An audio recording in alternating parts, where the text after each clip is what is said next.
ka book pales kawan ra shapi ya ka kod yara papura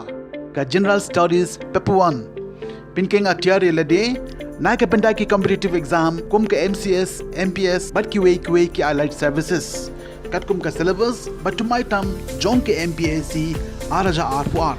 phila ban yo ye ka na kidukan kod paro ha shillong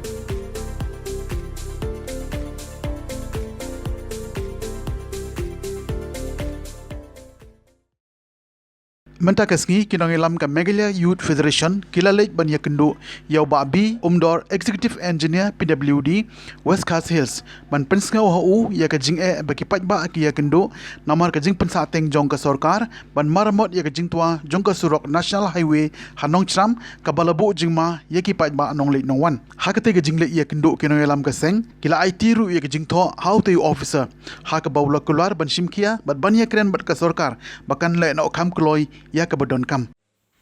estimate tentang saudara wakil dan wakil empat dari dalam sanksi itu satu lagi. Sebenarnya tak kenal, ekor yang tiga lomo. Ada macam kenal, ada.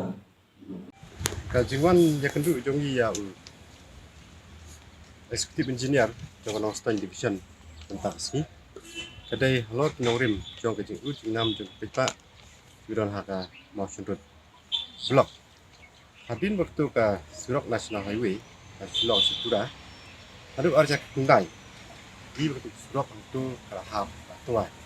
Jadi imtip nak tahu, bahadu menta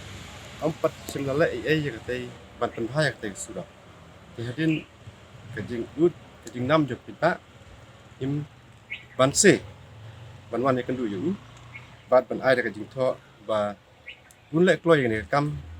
nang ba kanam bu jing yak ba kiba kamai kaji a kate pan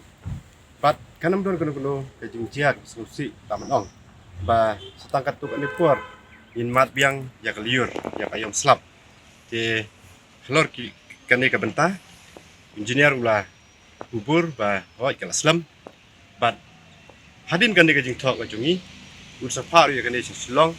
chadu ka hoti ba hinyo no yak approve dan yak sanction hak bedai pan pentai yak tei surak kane kadai hang teh janong shram kane surak